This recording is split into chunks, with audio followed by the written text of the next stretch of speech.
ডিম সেদ্ধ হয়ে গেছে, ডিম সেদ্ধ নামিয়ে নেব। এখানে অলরেডি ডিম সেদ্ধ বসিয়ে দিয়েছি, আর ডিম সেদ্ধ হোক, আর এদিকে তো তখন বাকি কাজগুলো করে নিই। হ্যালো বন্ধুরা, welcome back to my channel. আজ আমি আপনাদের করে দেখাবো ডিম আলুর তরকারি, বাট নর্মাল নয়। এটা দেখুন, এটা হচ্ছে নারকেলের দুধ। এই নারকেলের দুধ দিয়ে ডিম আলুর তরকারি কীভাবে বানাবো ফুল ভিডিওটা দেখতে থাকুন। আর এর সঙ্গে অবশ্যই ইউজ করব এই আম শুকনো, এটাকে আমরা আমচুর বলি, আমডেলও বলতে পারেন। এই যে আম শুকনো, আর পেঁয়াজ আদা রসুন তো আছেই, কিন্তু এতে কিন্তু টমেটো লাগবে না। তো আমি কীভাবে বানাই দেখতে থাকুন।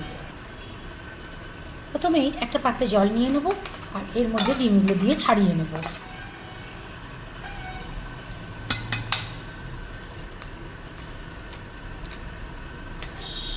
আর সেদ্ধের সময় একটু নুন দিয়ে দিয়েছিলাম, এতে খুবই সহজেই ডিমটা ছাড়ানো যায়।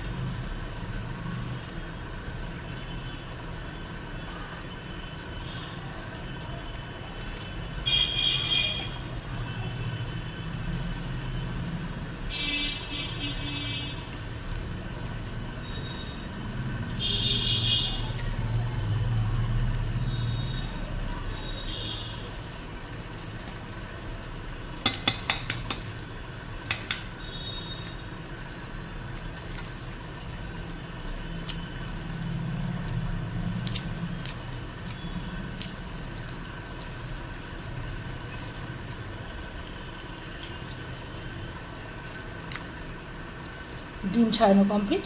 এগুলো আমি আবার একটু ভালো জলে ধুয়ে নিয়ে আসছি। ডিম ছাড়িয়ে ধুয়ে নিয়ে চলে এসেছি। আর এখানে আলু তো দেখেইছেন আগে, এই সাইজের করে একটু বড় বড় কেটেছি। এবার ডিমগুলোকে একটা কাঁটা চামচ দিয়ে এভাবে ট্যাপ করে নেব।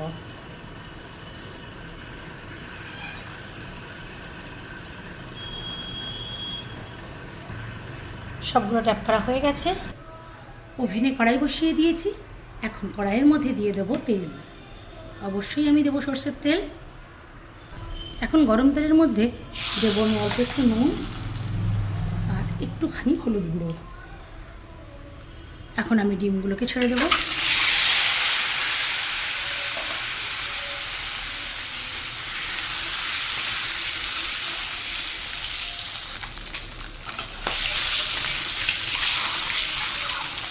এই দিকটা ভালোভাবে ভাজা হয়ে গেছে, এবার এই দিকটা ভেজে নেব। ডিম ভাজা হয়ে গেছে, এবার ডিম তুলে নেব।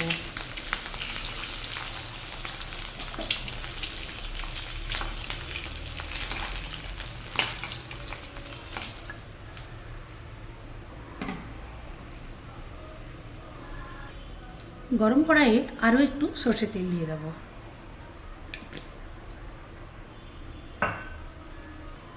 তেলের মধ্যে দেব থেতে করা 4টে ছোটো ছোটো এলাচ, 2টো লবঙ্গ,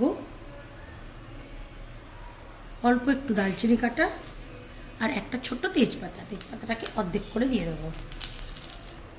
এখন দেবো কুচনো পেঁয়াজ।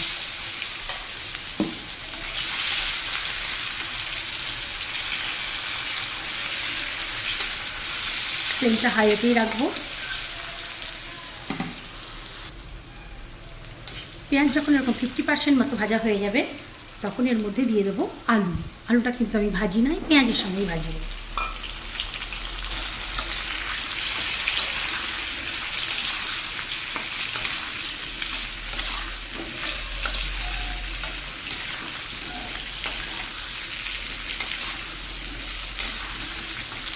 ফ্লেমটা কিন্তু বন্ধুরা হাইতে রাখতে হবে। দেখুন পেঁয়াজ আলু মোটামুটি ভাজা হয়ে গেছে। এখন দিয়ে দেবো আদা রসুনের থেতো করাটা। এটাও আলুর সঙ্গে ভালোভাবে ভেজে নেবে।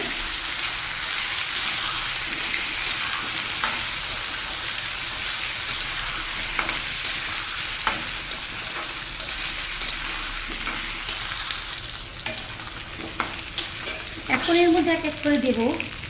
প্রথমে দেবো নুন।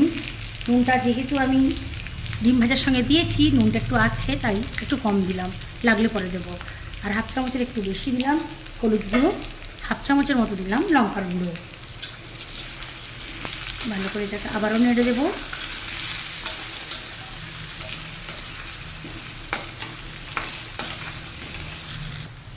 এখন দেবো অল্প একটু ধনে জিরে গোলমরিচের গুঁড়ো।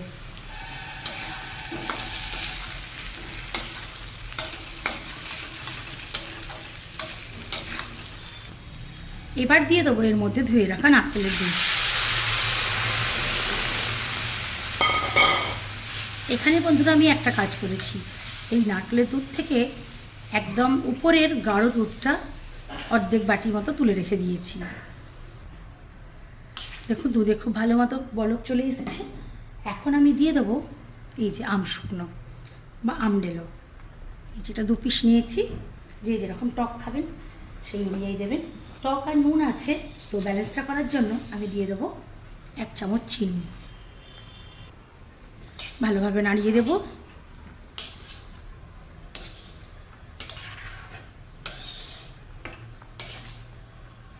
এইভাবে হাই ফ্লেমে আরও মিনিট খানেক ফুটিয়ে নেব। 1 মিনিট খুব ভালোভাবে ফুটে গেছে। এখন ফ্লেমটা মিডিয়াম টু লোতে করে দেব আর ঢাকা দিয়ে মিনিট 10 হতে দেব। মাঝে মাঝে একবার করে এভাবে ঢাকা খুলে নাড়িয়ে দিতে হবে।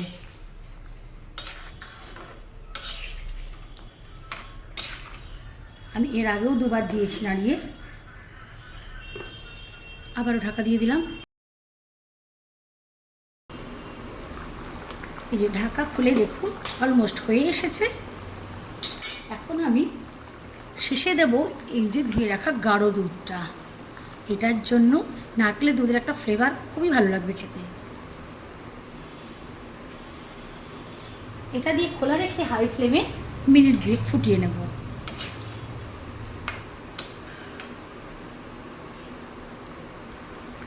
দু মিনিট হয়ে গেছে, আবারও ঢাকা দিয়ে দেব। 10 মিনিট হয়ে গেছে বন্ধুরা, ঢাকা খুললাম। এবার দেখে নেব আলুটা সেদ্ধ হয়েছে কিনা। অলমোস্ট ভালোই সেদ্ধ হয়ে গেছে। এবার ফ্লেমটাকে হারিয়ে করে দেবো। আর এখন দিয়ে দেবো ভেজে রাখা ডিম। আবারও ঢাকা দিয়ে মিডিয়াম টু লো ফ্লেমে 5 মিনিটের জন্য হতে দেবো। ফিরে আসলাম 5 মিনিট পর। ফ্লেমটা এখন হারিয়ে করে দিলাম। এখন দিয়ে দেবো একটু ধনে জিরে গোলমরিচের গুঁড়ো আর দেবো একটু গরম মশলার গুঁড়ো। এবার নুনটা এই সময় একটু চেক করে নেব। নুনটা একটু কম আছে, নুনটা একটু লাগবে, অল্প একটু নুন দিয়ে দিলাম। আর সবশেষে স্বাদটা বাড়ানোর জন্য দেব সামান্য একটু গাওয়া ঘি। এটা অপশনাল, আপনারা চাইলে নাও দিতে পারেন। একটু নাড়িয়ে দেবো। তাহলে বন্ধুরা দেখতে পেলেন কিভাবে বানালাম নারকেলের দুধ দিয়ে ডিম আলুর তরকারি।